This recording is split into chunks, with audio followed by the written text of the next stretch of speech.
Hi, it's Hazel and welcome to my channel, Hazel and Aka Design. Now, typically at the start of a video, I try to give you a bit of a preview as to what I will be doing and what the whole purpose of the video is. In this case, I don't really think I can do that, to be honest. Excuse me. When I started my channel several years ago, I made the commitment to myself and then out loud to you that I would continue, that I would make it a practice to speak the truth and to give you a peek every so often into the real world of crafting, making videos, making journals, and not try to buffer you and protect you from some of the stuff that maybe is, a downside, a challenge, a pain, and just be as real as if we were talking across a table to each other in person. So today, what my intention is what I would be doing if I hadn't turned on the camera. I would be doing some of those not at all sexy, not at all pretty necessarily, activities that we all do to keep our rooms, our spaces functioning and manageable. So maybe under this you can see that I have my large Fiskars bypass cutter. So if you don't mind, what I'm going to do is just move without rhyme or reason from one task to another, doing again those things that I would do if you weren't here, doing those things that will allow me to clear some usable space on my desk, that will allow me to deal with stuff that has been kicking around far too long. So if you find that, and of course the usual chitter chatter, if you find that useful, inspiring, eye-opening, or you just like to spend time with me, then you're here at the right time in the right place. If you are wanting to see something pretty, a finished project at the end, maybe you need to look elsewhere. On my channel, of course. So let's begin. The reason I've stacked these few items here is because, and I've shown you this before, that this is an idea that I adopted from Kim Newberg. It's a way to clean one's desk at the end of the day, and in the process make clusters. So I've worked on it with you in the past. I've talked about it and showed it to you in the past. And essentially, these are cardstock, as a rule. Maybe, no, this is regular paper. But typically cardstock paper of one kind or another. And not that big. It is, let's try the imperial side, 8.5 by, 5.5. And so if I have a particular color or theme of scrap going on, this is a good way to capture it and have it all in one place and kind of know what's what. So this is going to be near me, so that if I come and this envelope has other things that should find their way in here. So this will be within reach. The video I did just before this is a flip through of this journal that I purchased just from a small town display in Alberta, in my province. I'm not going to show it to you because it has a slip cover, and but I did, by the time I finished that flip through, sorry for the noise, I made the decision and said so in the video that because there are so many sort of naked pages that I would use this journal as a place to just create fun collages and glue stuff down. And then, of course, this is a book you've seen before. It's a bit oversized, which is good, 10.5 by about 14. And it is a place that I am now using for the start of masterboards. I showed you this pooch one not so long ago. I don't know if that video is there. Anyway, so some things will no doubt get tucked in here as well. So these are sort of the 3 destinations that I have at my fingertips. So let's begin. If you saw one of my haul videos, you know that I bid on a number of vintage office equipment kind of items. And one of those things was the Ross envelope opener. I'm sorry about this voice. So this box, of course, is too beautiful to get rid of. So what I started doing, and that's when I decided that, you know what, I should turn the camera on. Let's see if I can pick this piece of tape off. There was packing tape holding the box together. Sorry. Let me get my little pokey thing. And luckily I was able to pick much of it off, excuse me, without having it pull up the, you know, the printing below. So let's see if that remains the case.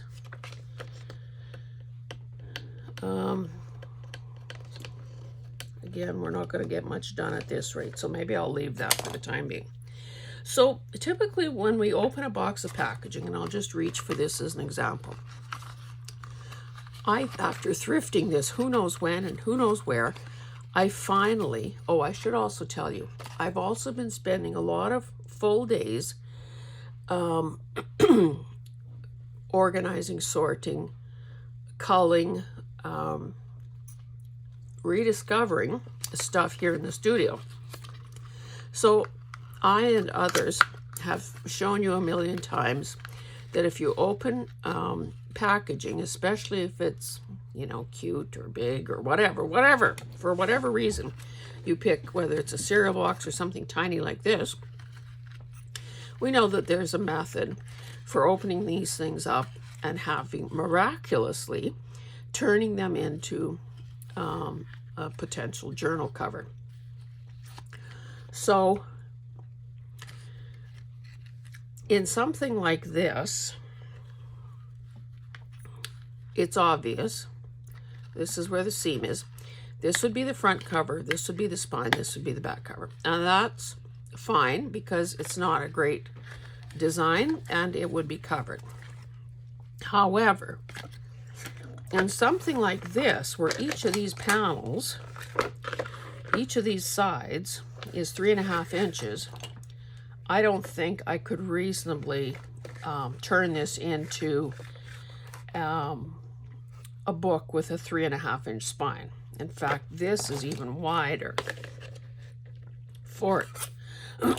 So what I thought I would do here is just cut this in half. Well, maybe I should try to get no, that's too big. I'll just roughly cut this in half,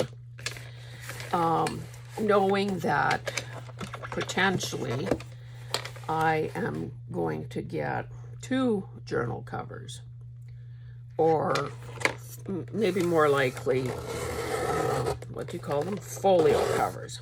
Because the problem here is, well, we really don't have a spine. And in fact, now it's obvious, even it's more visually obvious that they're not the same size. So, a couple of things. Well, let's get rid of these flaps and straighten some of these edges. And I have this thing butted up to this wooden drawer thingamajig in front of me. So if you can't entirely see this cutter, hopefully you can understand why, and forgive me for that. Now I would continue to try to lift this, but not now. But not now. Let's get a clean edge on here. And of course, the reason, there are a couple reasons to do this, to break down boxes and trim them up this way.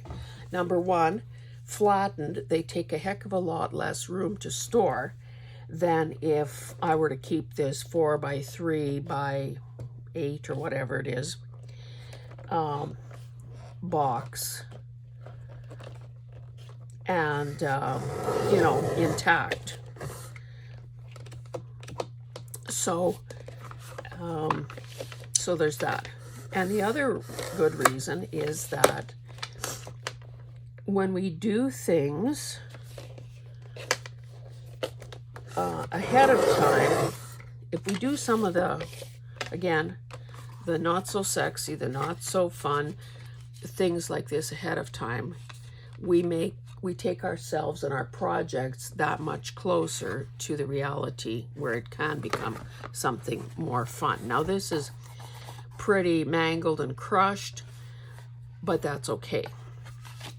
Now I don't know that I've ever done a journal with two, or even a folio type thing with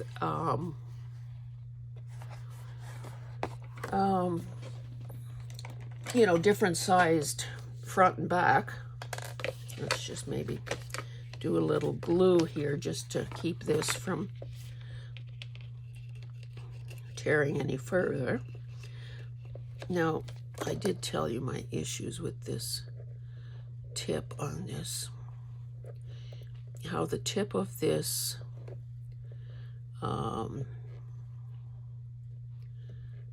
metal, this stainless steel thing, and its pin caused me nothing but grief.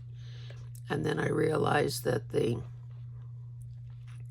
tip of this, I don't know, what would you call it? Nozzle. Sorry, I've got a Tic Tac in my mouth.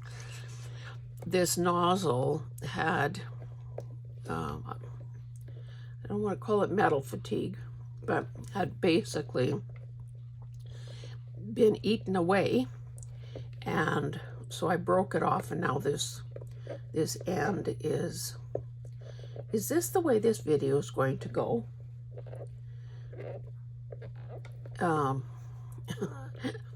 One bad thing after another. I wish I would have turned a little more light on the subject. I realized that my, you know, I use Makita rechargeable, no, not Makita. What's the brand? Doesn't matter. Some sort of, you know, a tool brand of, sorry. Oh my goodness, let's put this aside because clearly this is not destined to work for me today. So we have one. Let's do the other and move on to something else. I think that, okay, back to this. I could score, you know, a quarter of an inch or so away and create a little mini spine like that, which would sort of even out these cover sizes, and it would make it a lot easier to actually bind something. It would allow for more to be bound into it. I don't know that I want to do that necessarily. Sometimes I think that I turn projects into something bigger and more complicated than they need to be. So the other option is just to use it as is, just put a few pages in there and call it done. And then maybe my list of unfinished projects wouldn't be quite a mile long. Now in this case, let's just double check this. That's 3 1/4 to that fold. So if I go this, well, I should straighten this first. So let me put it at this end. I think I just want to clear that little blue star.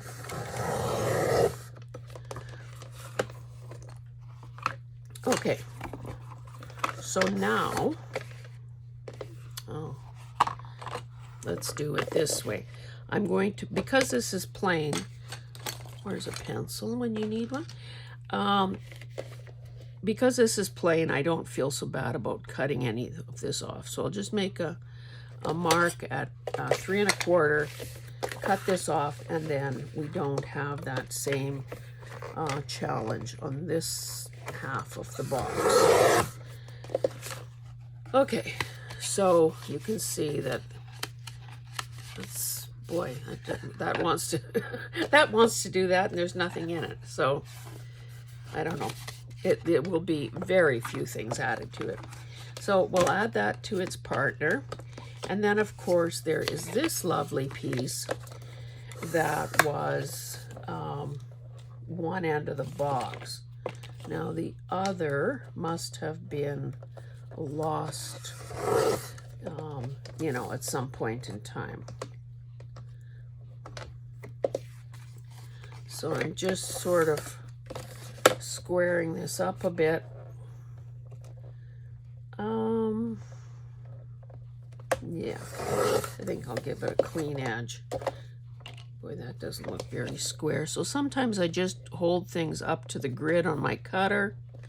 Oh, maybe it was maybe the design was printed on here crooked, because this is another reason why a quilting square is really good, because it's got all those tiny grid lines in both directions.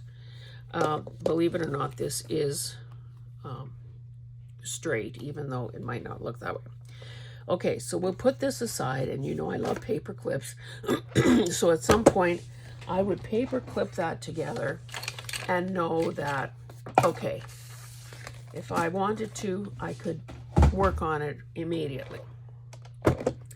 Do I want this for something else? Oh, while I have it out, another thing that I did the other day was go through my wallpaper books, or my or the wallpapers that I had removed from some books. And one of the wallpaper books that I've had forever and a day was a masculine one. And again, I'm sorry to be talking about tariffs and trade in every video, but it's in our faces. So I thought, I had noticed as I was going through the wallpaper that there was, I think I'm just going to trim. So this is the paper, the sort of thicker cardboardish, and that's not cardboard, it's a heavier weight paper that is, you know, scattered throughout a wallpaper book that shows the wallpaper on a room size scale. Now these kind of show details, but if you've ever looked in a wallpaper book, you know that that's what goes on. So I'm just going to, since I have my cutter out, get rid of these. Well, the goal is to get rid of the white, but I don't know why that, I guess I didn't line it up very well. Still a hair there. It's going to be one of those days, kids.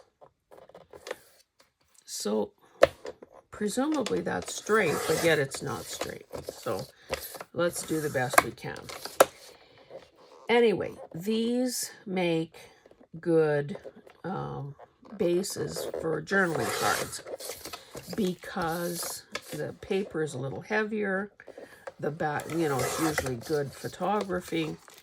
I think maybe I'll leave it this size. This is easy to put in a file folder or in a pouch. And it's also easier at this point to add a backing paper. Now again, if I was by myself, well, I am by myself, except for you guys. I could back this now, and then I know that when I cut it into 4 pieces, it's already back. So, you know, 6 of one, half a dozen of the other. For now, just to save time, I'll leave it as is. So, you know, this may be ready to use as you see it, if it goes with whatever you were envisioning. Maybe if I cut this edge first, I will end up with something a little more square. Okay. In other cases, like this, it looks like it's just rolls of paper showing. It's more abstract, and you can turn it into, of course, whatever you want. So, I'll show you something else that was part of these pages. Now, again, sometimes I suspect that I do this kind of stuff in, you know, in an effort to be efficient. And of course, you can decide which side to use, or if it's light enough, you could like keep this intact as the front and let that just go as is as a journaling spot. So, you know, again, it depends on what you're looking at. You've seen a person cut paper before, so I will stop there, other than maybe to show you how cool some of these are. The grill of an old car, a guy in a bow tie. So, and these are, I think these are basically all the same format. Yeah, so sort of 2/3 and 1/3. So, well, this would be too wide. I was going to say a person could fold it there as a wraparound. But anyway, that's a decision for another day. So I have all of these, and I will trim them when you're not here. But the other cool thing that was on each page were these paint swatches. Now, okay, in that case, it doesn't matter because there's nothing at the back. So I discovered that if I play my cards right and center this, that a 1 1/4 inch punch will be perfect. So again, this is one of those easy but time-consuming little tasks that a person can do whenever you've got a spare moment, or your heart isn't in, and your mind isn't ready for something more challenging. Again, I'm not going to punch the rest of these in front of you. Of course, I discovered, oh, I guess I could do these too. There's nothing at the back. But on the others, and they all have a little sort of script type color name. So this one is chalk. The previous one was fawn. Most of these also have, they're two-sided. All of these are two-sided now. So the question becomes, of course, they didn't have me in mind. They didn't have us in mind when they did this. So if I punched out licorice, I'd get only half of the thing there. So, you know, I would probably go through these and pick the colors most likely, the ones that appeal to me. So, you know, those, you know, so maybe probably the brighter ones, cerulean and so on. So I'll add that to the side. But this is what I would end up with. And of course, in the past, I have used these sorts of things, forgive the color combination, but I've used these sorts of things as a page, you know, kind of page edging, you know, or you could use it as a focal point on a card. So whatever your little heart desires. I do have a whole drawer of just punch out things. So I'll add that, I'll put that there for the time being. Get rid of this punch. And perhaps, I I think I can get rid of this, or get this cutter out of the way as well. Yeah, maybe let's neaten up this. This is a beautiful piece of a sculpture and objet art. A beautiful piece of, oh, you know what? It's so long, it doesn't even fit in my cutter. But maybe if I go a little wider here, I could keep that ragged tear there. Just give it a little bit of something that would hold glue. Again, this is why I and others feel like we're chasing our tails. Because at this rate, and with this kind of a decision, the work is never done. The stuff is never gone. It just becomes smaller in size and greater in quantity. This could also be repaired with some recycled, or not recycled, but reclaimed or salvaged sellotape. You know, we love that stuff. Anyway, I'll put that aside for the time being. I might as well cut this a little straighter as well. And know that, no, I'll leave that one intact. See how easy it is to change one's mind? I did find, did I ever show you? Well, there's, excuse the paper dust, but look at this little splint that I made by using a round toothpick and maybe E6000. Because this thing here had cracked right there at a point of weakness. And I glued it a couple of times, and then I finally thought about that. And so far, God willing and the creek don't rise, it has held together. And now I keep it in a different place that's perhaps a little more protected than the previous. Okay, so beautiful book page. Maybe we'll work on the smaller one just to get done quicker. Now, if you are a fan of my Heart to Heart series of videos, and again, I don't know when this will air or when you'll see it, you'll know that I interviewed Sarah from New England Junk Journals. And of course, I always, prior to the interview, always watch a cross-section of videos just to, again, familiarize myself with the person's technique, maybe what they've been working on recently, and so on. Well, I absolutely loved her idea of gluing postage stamps together. She was using 3 at a time. Where's my glue stick?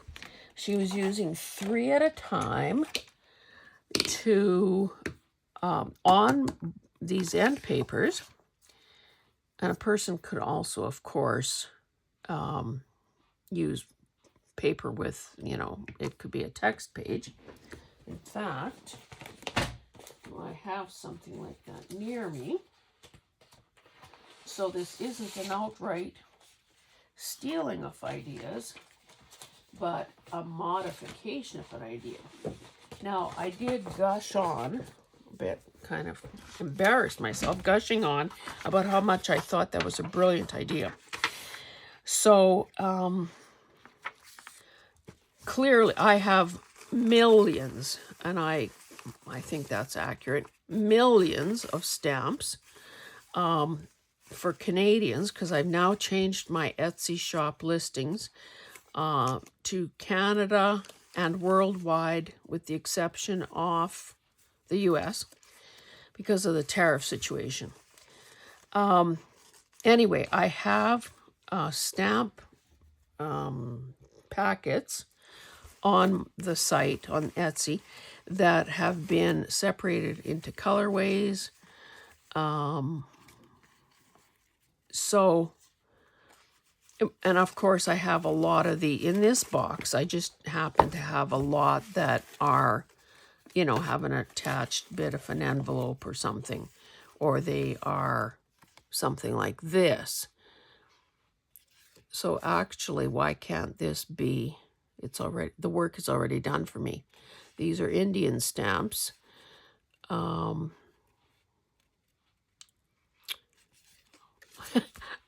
going to call this one done. But just to prove that I know how to glue 3 things together, I will also make a couple. Not because I don't think that you can glue 3 things together, but because I want a visual reminder. And in fact, sorry, I'm just kind of rifling through these a bit. Usually when I haven't done it this way, but when I put together stamps, I typically let color be my my determining factor. In Sarah's case, she was looking for botanicals. So I wish I should have pre-selected something. Okay, I could choose Canada as a, so pick 3 Canadian stamps, for instance, and because I do think that I will, Canada, do a Canadian journal. And as I was binge watching Carol the other day, in one of her playlists, she had, okay, we know that her claim to fame is memory keeping journals. And I honestly still, I don't want to say I still can't get my head around it, because I guess I do. I can. I just never thought that it was an option for me because I don't have a memory like hers, and I haven't done all that legwork that she has done to get her to this point. And I'll explain what I mean by that. So she has a playlist in there called Farm Journal Memory Keeping. Hey, is that a peacock feather I see? No, that's a fern or something. I don't know why I have these guys separated. Anyway, can you see that I'm getting a bit distracted here? Why don't I dump some of these out? It might be easier to see rather than keep picking up the same ones all the time. Anyway, so she had me at farm because, of course, I live on a farm. And it was a binder journal, and she was, over the course of that playlist, which is, I think, 5 videos, she did 5 different spreads in that. Oh, I have these guys grouped together because they're all in the same series.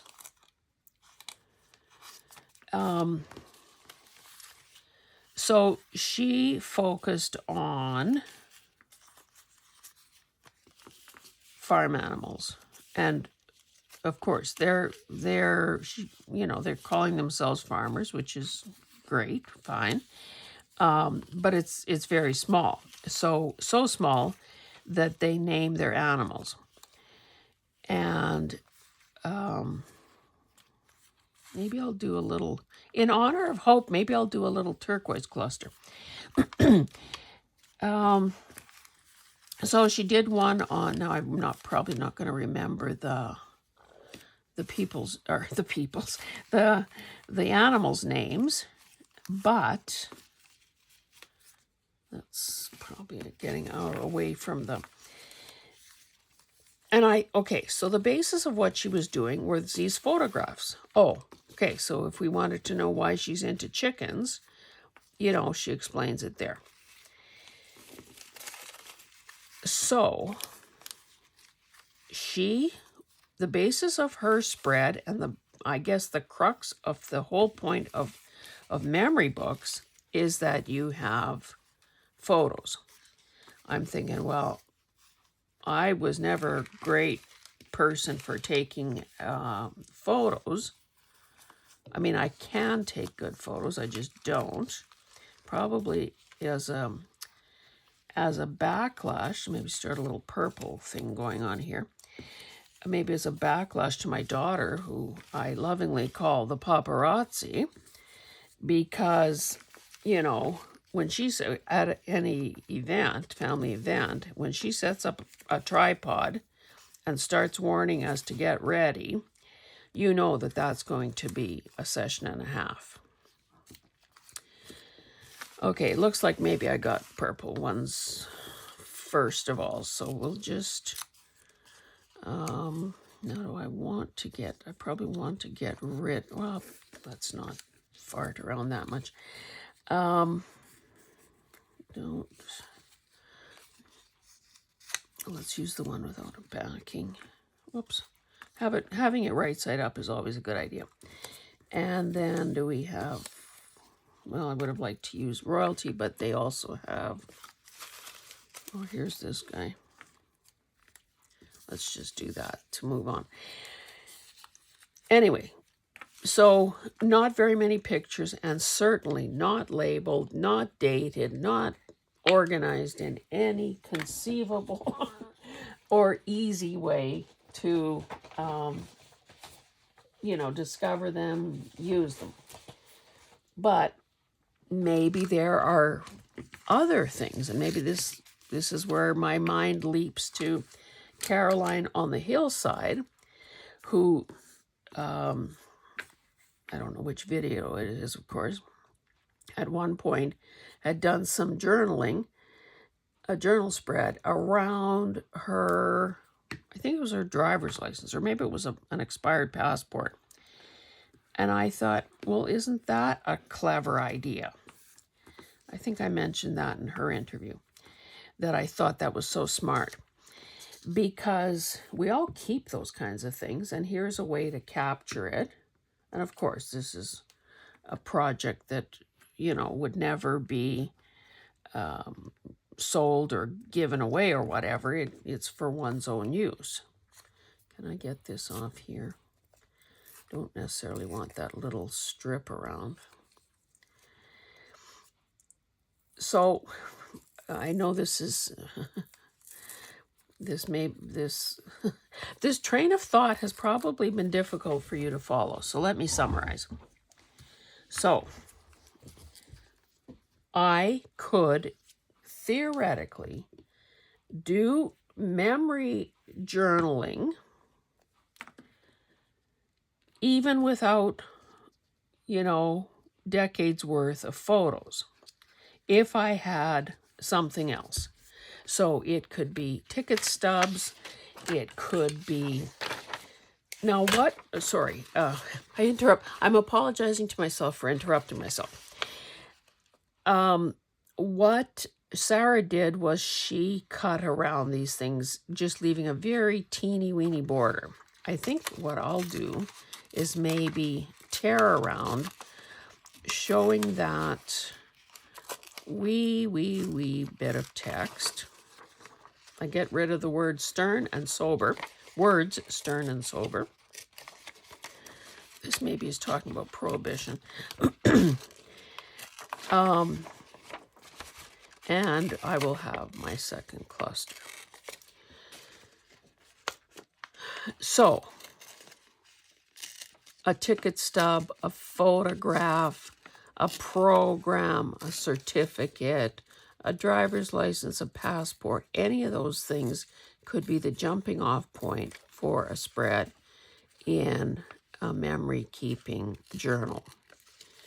So, you know, maybe I'm not the brightest bulb in the classroom, but I feel freed by that that insight, that revelation. So whoever ripped these Indian stamps off the envelope clearly hadn't seen Sarah's video. So let me just do this tearing too. Now, again, I wanted to do this video not because it is, I mean, it's a brilliant idea, but not because you needed to see it necessarily, but because I didn't want to lose the idea. Because, believe this or not always do I act expeditiously on a good idea when I see it. And we know that ideas tend to come and go with scary speed. Let's leave those guys there. Let's quickly see if we can put together, like I said, a teal colored one. And of course, that has quite a big cancellation stamp on it. See if I can find something better. Now this one is flutes or clarinets or whatever those are. So a person could do a music themed one. So again, limited by whatever you think is, whatever floats your boat. Let's maybe do a Jamaica one. Quite often when they're really old, they almost come off by themselves, which is a good thing. Okay, so that's quite the pilot there. And this ends up being rather big, but that's okay. So how about doing something like that? I'm going to use, do I want this raggedy edge to be part of it? Maybe I'll leave enough space at the top. I'll incorporate this thing with the holes, the sewing holes. And I will leave enough room at the top that I can use a tearing ruler or something. Of course, when you're layering like this, and you have to start with the bottom item, you hope that you remember where you thought you should position it. Maybe I'll be a little lower than I thought I was going to be, just to make sure. So I've got my bottom one down there. Maybe I'll go like, I don't want to cover up the guy's face necessarily, so I'll just offset these two. Again, not rocket science. I will put, once I'll sort of mass make a bunch of these.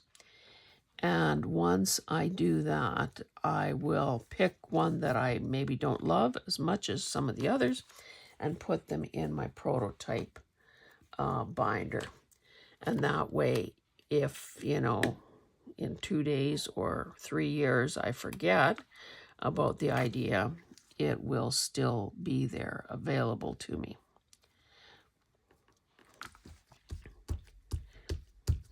I just think this is so smart. And I think I'll leave this intact because obviously I'll fill the rest of the page. So that is something else that I would have done. Now, of course, because I don't want to make you watch me glue stamps all for the whole video, I'm now sweeping this up, throwing it back in the box. See, this is part of the issue here, too. We put together an idea for a video.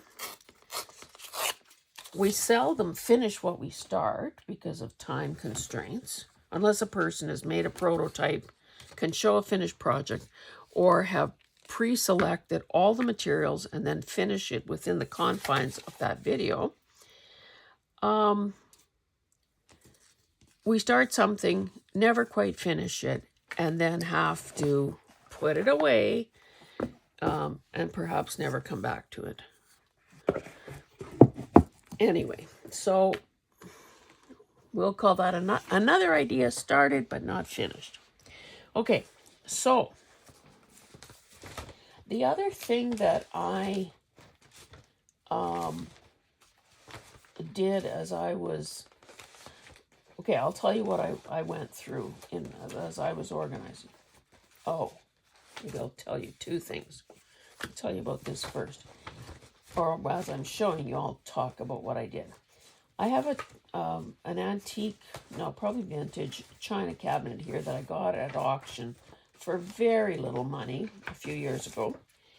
And so it's got a glass front, 2 doors with fretwork, and 2 solid doors at the bottom. And someday I'll show you that. Anyway, that's where I keep my buttons. So I went through my buttons. I had gotten a lot lately from, thrifted or auction, and they were everywhere. They were in jars, they were in bags, they were in little tray type things, because I had done a video on that. And number one, it was only a matter of time till I knocked something over and then was chasing buttons for the rest of the day. Plus, it was all this visual clutter. So I was happy about that. But the other thing I did was I went through, well, that's not entirely true. I went through the biggest part of my ribbon and lace storage, which is an entire buffet piece of furniture. However, in my space, I also have a credenza, like you would see in, a lawyer's office or a teacher's, a principal's office or whatever. So as I went through those bins, separated by color, of course, I was throwing, that's sort of underneath here, I was throwing little bitty pieces of either fabric that had somehow gotten mixed in with, some of these things are obviously not fabric or lace, that had gotten, mixed in there. So you've seen this little bundle of these fabrics. You've probably not seen this. This is twill tape that I had coffee dyed at some point and wound on here, never to touch again. So the idea with doing all of this is that I would force myself, look at this beautiful thing, force myself, I should put this with the ironing, force myself to use some of these things up. Now, certainly I'm not the first one to say, oh, if the piece of whatever lace is less than a foot, I keep it in such and such a place. So obviously I've got stuff like that going on. This is something that clearly came off a hanky. So it's like a picture frame. Anyway, maybe we should just dig into this.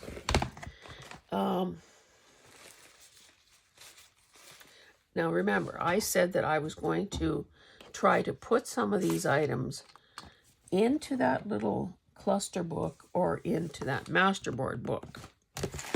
So maybe what I should do,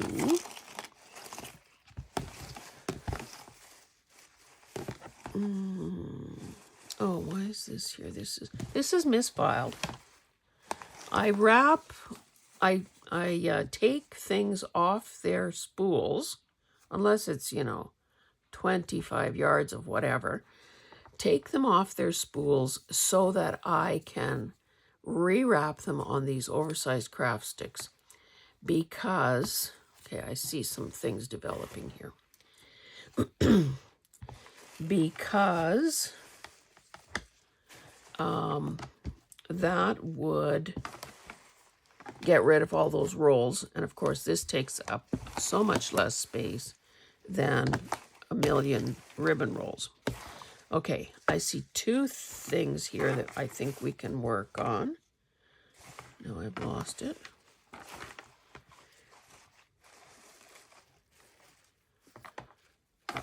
So this, you see this developing right before your very eyes. So I have a couple of options. Okay, this was the other thing. and I'll get rid of this bin for the time being. Now this, I guess, would make more sense in here. So let's find a fresh page.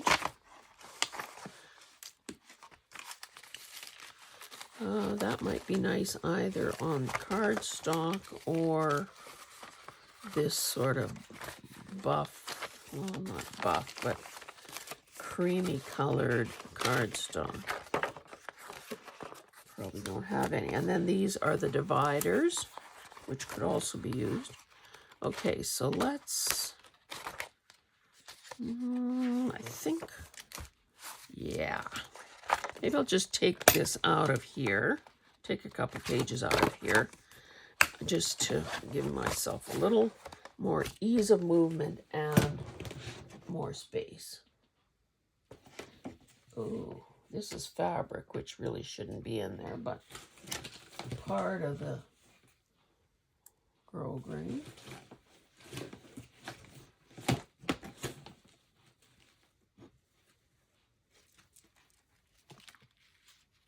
Okay, more than enough to work with. So, no matter what you make your snippets on, whether you do them on a snippet roll, and it looks like this wire has already been pre-removed, so that's a good thing. So you could be doing your clusters on a piece of fabric, a piece of book page, whatever you choose for your substrate. You know, it's just a matter of layering. So, and I'm probably going to do, let's do 2 pages here. So, now let's see. My kingdom for a pair of scissors that will cut fabric sharply. So that's these guys with the little ribbon. Although, maybe these little ones that I used to love so much, if they just chew through this, that can also make a bit more of an interesting thing. So we'll just sort of hack away at this a bit so it's not a nice straight line. Now, sometimes I find that this size, so a bigger binder could also maybe be preferable in some cases. Sometimes I find that this size is a bit narrow, because if I were to do 2 of these, then there's not much room for overlap. But a person could also, you know, orient your page this way or make them horizontal or whatever. So let's quickly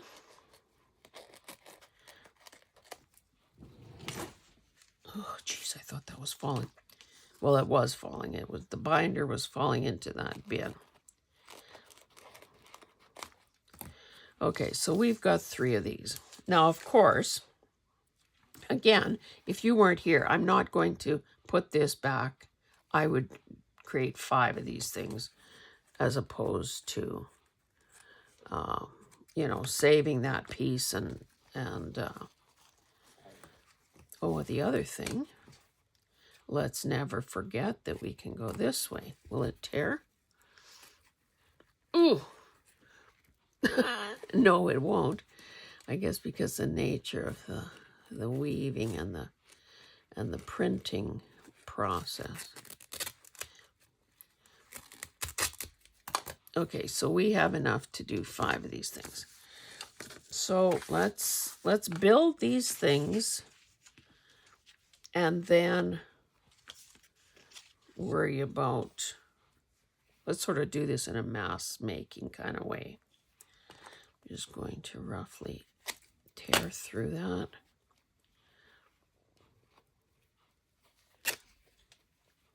Again, probably have to do it like so.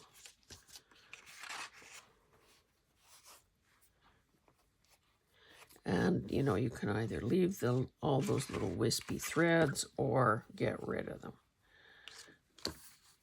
Geez, that seems like it's a bit crowded. Let's do that instead. Now, of course, same scenario here. I would be laying out all of it to use that up. Now, this is something kind of gossamer. It's got a little bit of blingy stuff that has been, I suppose, glued on.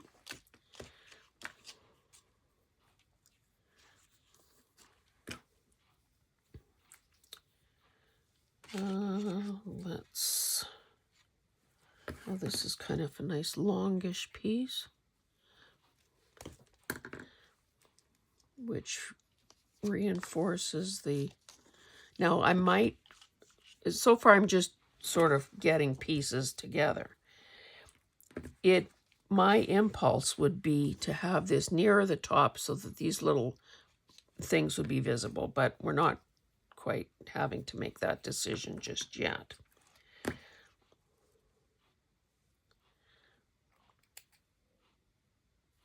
Oh, gracious. Wonder if this will tear this way. Nope, it'll only tear the other way. So again, jagged, irregular, messy cut seems to be called for in this case. So let's, even though we don't, well, no, let's not worry about that right this second, because we'll be here all day and you don't need to see every step of the process. Now this, I'm not sure where this came from. It was probably just in some thrifted stuff, and you can see that it's very, you know, kind of oddball shapes and pointy corners and whatnot. So I would take the most sort of useless or difficult shapes to use first, because you know, if I end up with surplus, it would be kind of better. Boy, this seems like it's too big here too, so let's just get 2 to the page. And of course, I always only use one side of the thing, because otherwise when you go to use your cluster, you realize, uh-oh. And that's one of those smack your forehead type moments when you think, oh, what was I thinking? So we'll give each of these guys a piece as well. And you can just see how that little bit of glimmer is so nice. Oopsie. That is probably almost too small. This is too big. Ugh.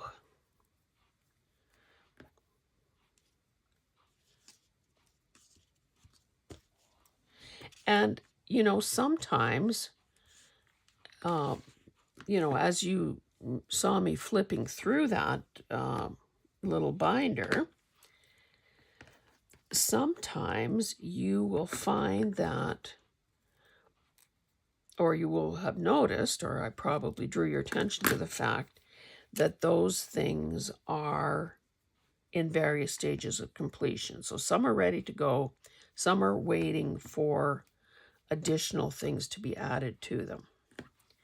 Now, I've discovered lately, or I've sort of moved to the idea, of clipping or safety pinning these kinds of things together, because it contains them to some degree, but it also it makes you aware of how much of any particular thing you have. It's not like, say, maybe you're doing a master board and you realize that see, if there's something like this, it's about 4 inches long, I'm going to end up cutting it. Oh, maybe I should cut it the long way. Elongate. I don't think I've ever tried to cut grosgrain this way. Not that easy. So yeah, the book, you know, some of them are ready to go. Some are waiting for, you know, a mystery element that I haven't yet discovered. And let's use some of this GIMP as well.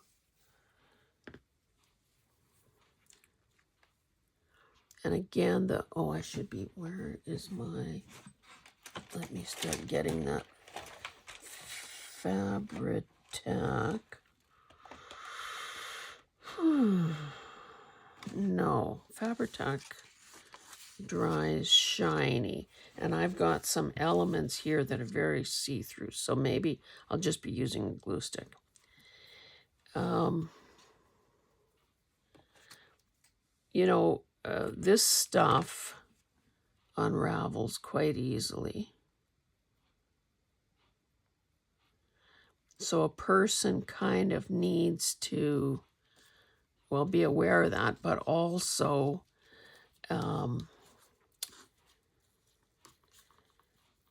decide if you want to capitalize on that by fraying the edges or not, and letting it go kind of as far as you want it to before you take some corrective measures to stop it in its tracks. Again, I don't feel any need to have every little bit of this, you know, glued down, because number one, this is very lightweight stuff. And this is going to be interesting. This is so narrow.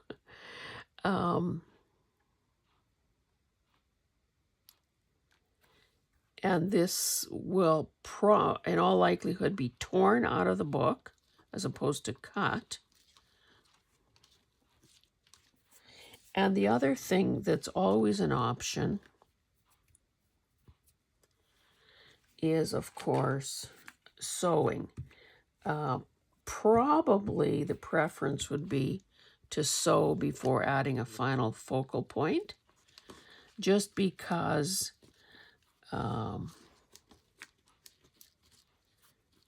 you know, if it's say a person's, you know, image or something, it would probably not be great to have a row stitching across a girl's face.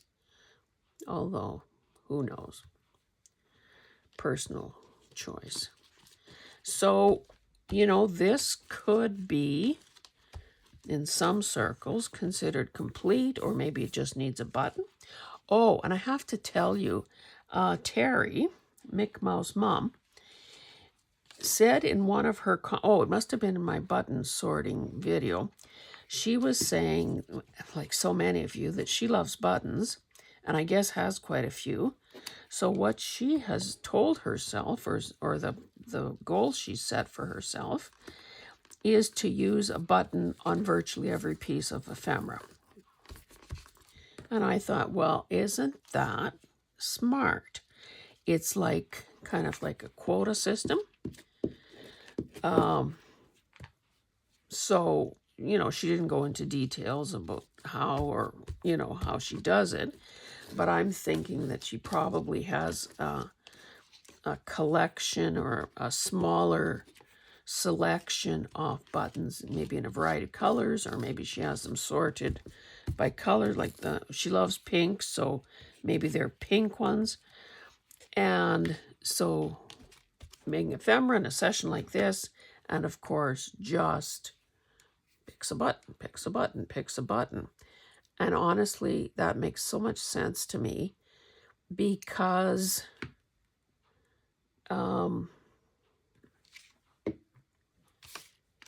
that way you know, the decision making has sort of been, you've suspended the need to make that decision. You're using up your pretties, presumably, and having fun in the process. And it's not a case of, you know, having to run all over hill and dale, thinking, okay, what am I going to use for this in this session of ephemera making or ephemera decorating? You have a plan and you execute it. You say, I'm going to start using my buttons, and you do. Okay, I'm just going to set this aside, capture these other guys, and then we will move on to something else. Again, I still have all these pieces. Oh yeah, I do have a few more cardstocks pre-cut, and that's the other thing. With this binder, I have a bunch of different pages cut and ready to go. Now, if I would have thought of the Terry thing sooner, I could have had a bunch of pre-selected buttons here and say, well, okay, no cluster is complete until it has a button attached to it, which I'm sure there are people that really believe that no cluster is complete without a button.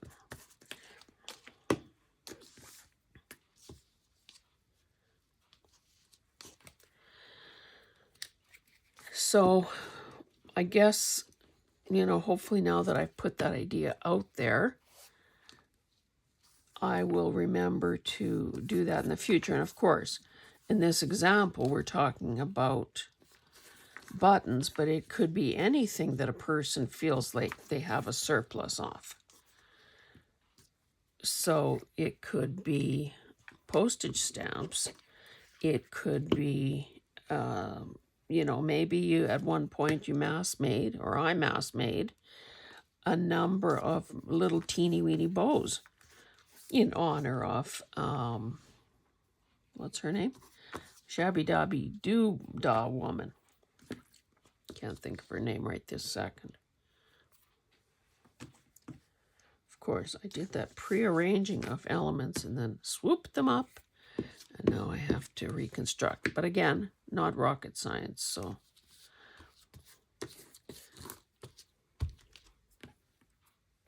And then this was probably on top.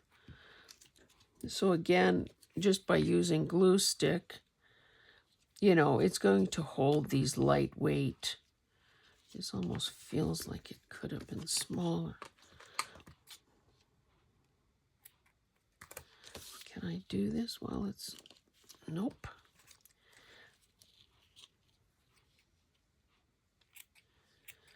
Oh, Tina from Shabby Dabby Doo-Dah. She constantly is making bows. Oh, see, and I also have some of this. I can add that too. In fact, I should divide that into 5 clumps. And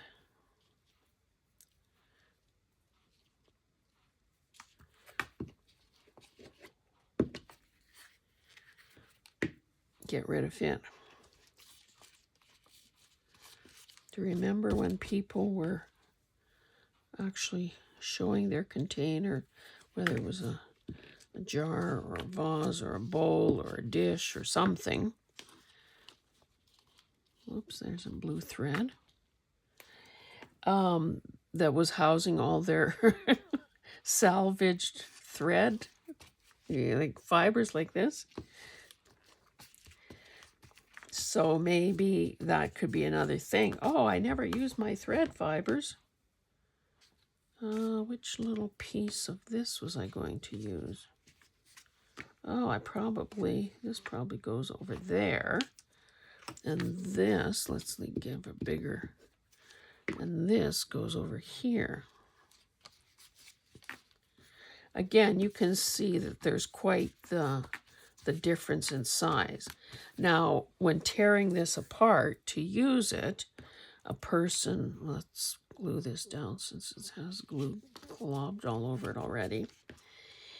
A person could think to themselves, like when you tear them out of there, you could think, okay, it's the perfect size, or maybe it's a bit too big, so I will just, you know, trim, you know, kind of arbitrarily. So I could do that, expose more of the bottom. Whoops. Cutting through the lace too. Expose more of the bottom little bit there. Somehow I don't think the GIMP is going to be good there, so we'll just set that aside. Now the problem with gluing this stuff down is that it's almost impossible to do so.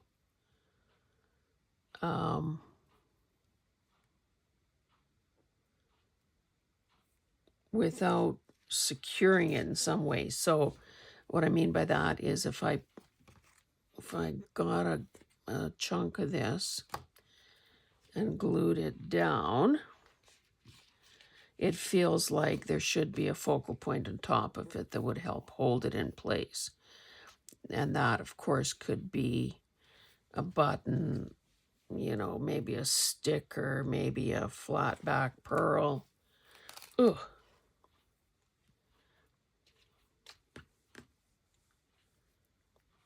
I keep seeing something in here that doesn't belong. This guy here. And his brother, this guy here.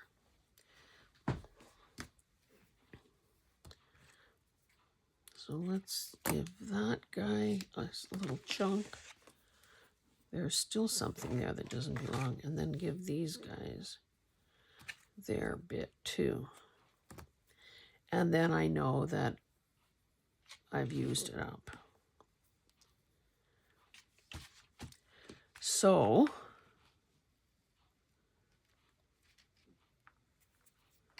maybe because I have so many. How long have we been at this, by the way? Feels like quite a long time. Yes, it is quite a long time.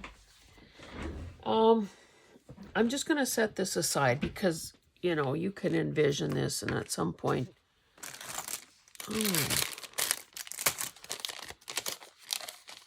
this is kind of the wrong color, though, isn't it? I have these kind of rusty looking signs, but they're kind of small and they're in 3 different colorways, and that's not exactly what I want. Okay, so just know that I will glue down these clumps of thread and I'll add a focal point, and it could be a button or a flat back pearl or something similar. Now the other thing I wanted to show you, I'll just set that aside. I found this in, just throwing in, I guess, my green bucket of something. So this is twill tape. These are felt pieces. Must have almost been like a garland or something, which I guess is a good idea. Oh, see, it's like a little buckle type thing. But don't those look like oversized buttons? So why don't I, well, I'll wind this up or put this on a card. But why don't I should have scooped up all these yellow fibers here. How would this look?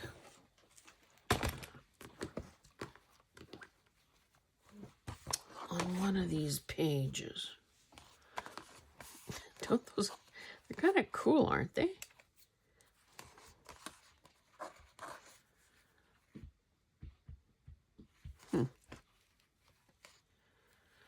So essentially 3 different colors, and these are mostly white. So, okay, in order for white to show, the cards, this craft card. I've got 5. Let's make it work on one of these. And I need 2 more pages for those other yellowy gold things. Okay, seems like I need to mass produce some new craft card pages for there. Okay, let's see if we can. And of course, clusters can be any size. So just for scales of economy, I'm going to just sort of spread these around, knowing that, you know, even if I tore like so, it could still be pretty nice. So,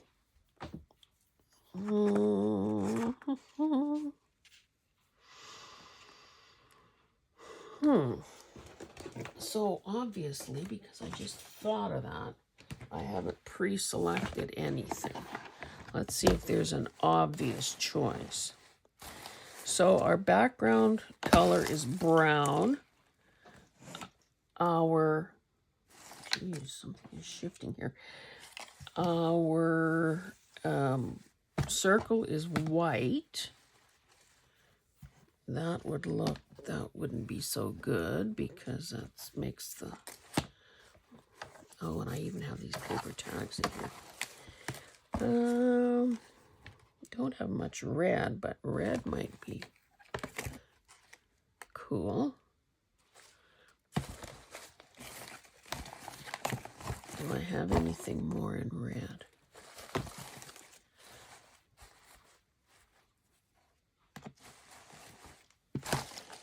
Again, the danger, as always, is to overthink.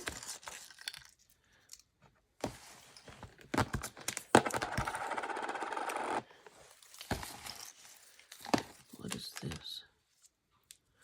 So little guitars. I think I know what I can do with that.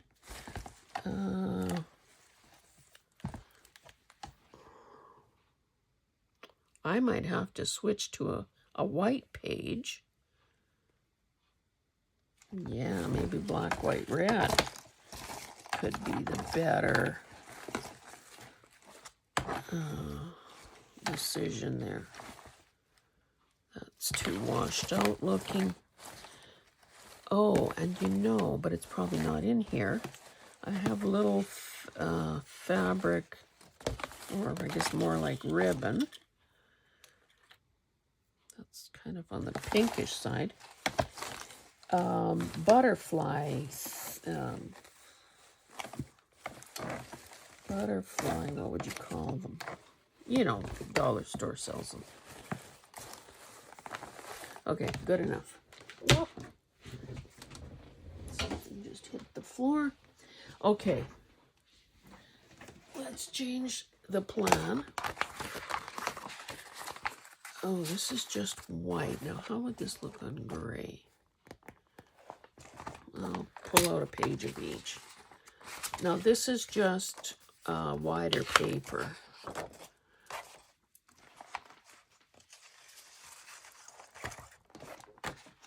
Throw that in there, even though it's not where it belongs.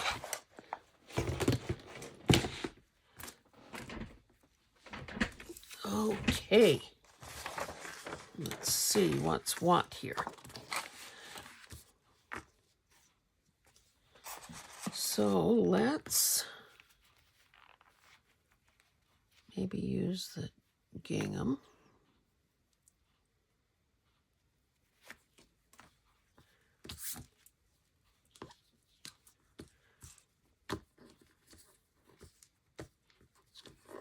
Looks like I might only get 2 to a page.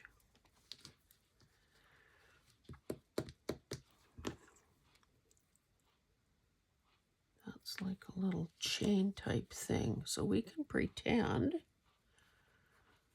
that this is thread that has been sewn through these oversized buttons. Of course, this thing wants to unravel.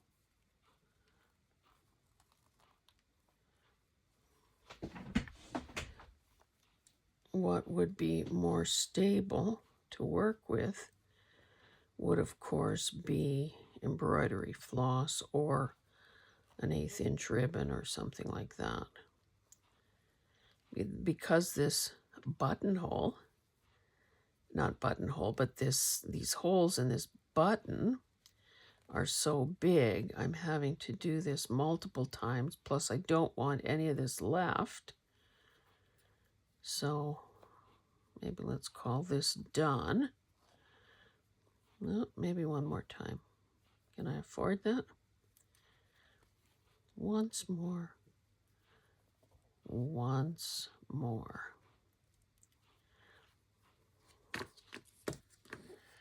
Now, what I could, but that isn't believable. What I was going to say is what I could do, and I sometimes do with things like this that want to unravel, is tie a knot, but then that would be not believable if this was in fact a buttonhole. Not a buttonhole, you know what I mean, the holes in a button. I have a bunch of these DMC things. I'm sure I have some from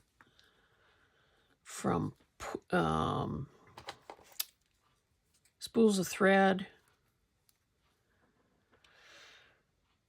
Okay, you each get a ladybug. Ugh. That could be cute. Now here's also, but this is, I think this is more pink than it is red. I do have this baker's twine in red though, but for now let's just pretend. So that would be another way of, and maybe let's open up one of these DMs, or these guys. I'd probably cut this part. Now let's tear this part off.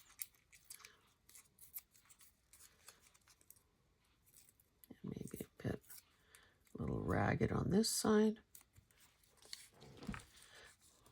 Again, you know, we don't have, nobody needs to know what this was underneath, so I could in fact cover the hole there.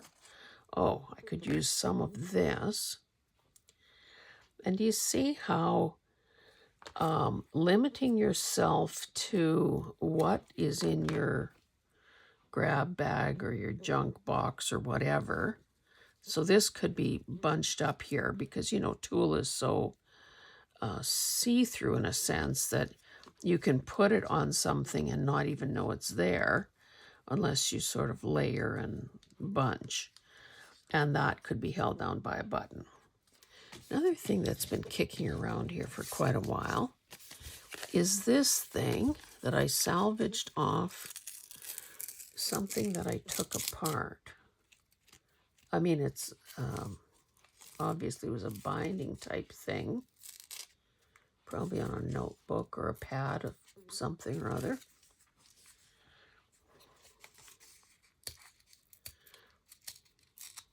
Tears quite nicely.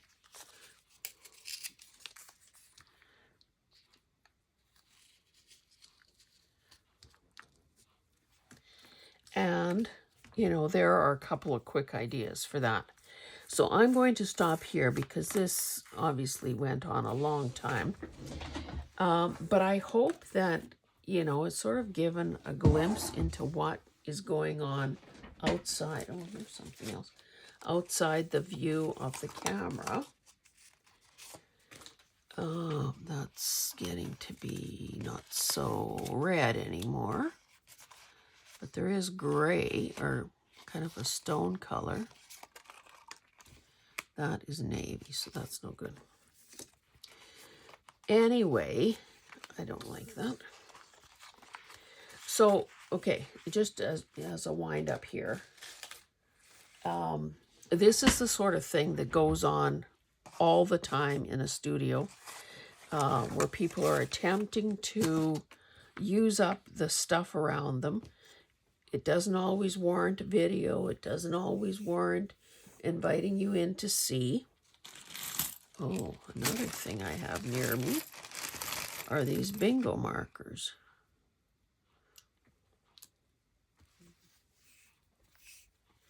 So we'll see how these turn out. I will show these completed things to you in a, I'm just winding this up, in a follow-up Friday video.